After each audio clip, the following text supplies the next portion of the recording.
Oh, and apparently somebody's really triggered that I don't sugarcoat anything about Uvalde. Somebody's really triggered. Hey, you want to know something else about Uvalde?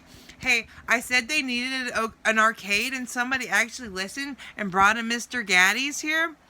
And the first time I went there, they had barely been open like a few months, maybe a few months. The first time I go in there, I'm looking for claw machines, right? That's what I've been looking for this whole time I've been living here. The only ones that were around here were in HEB and Walmart, and they took the ones out of Walmart, and now it has murals and shit. But I go into this Gaddy's, right? And I think there's only like one shitty claw machine working out of the four that are there, and like all the machines are broken. This is typical for Uvalde, okay? Nobody can do their fucking job. It used to be actually worse. It used to be actually worse. When I first moved here, it was worse. You want to hear another story about Uvalde? Going to check out at the register at Walmart.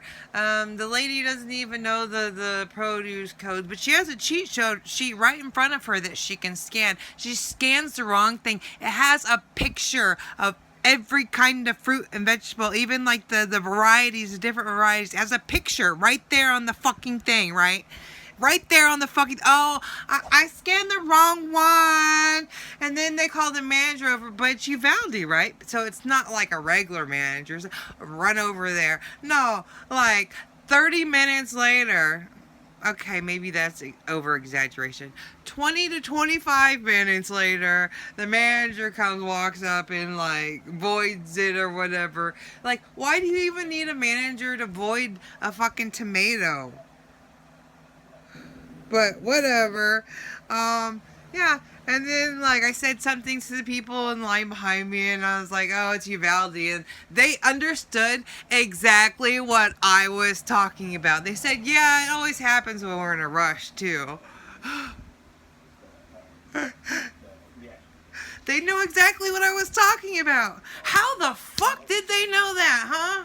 Oh, because they live here. They live here. They live in the area. They know what the fuck is going on. Unlike you motherfuckers, want to go run your fucking mouths. You know, Al was actually across the street.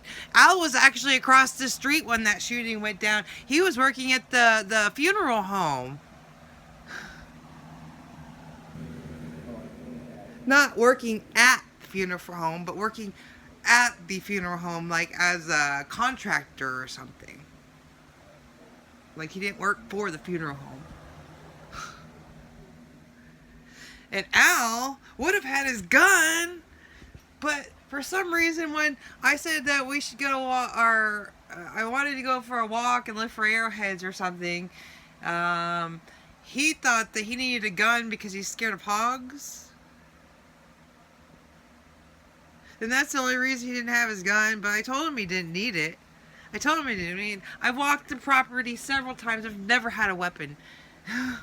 never had a weapon on me. And this motherfucker had to take his gun out of his car for hogs.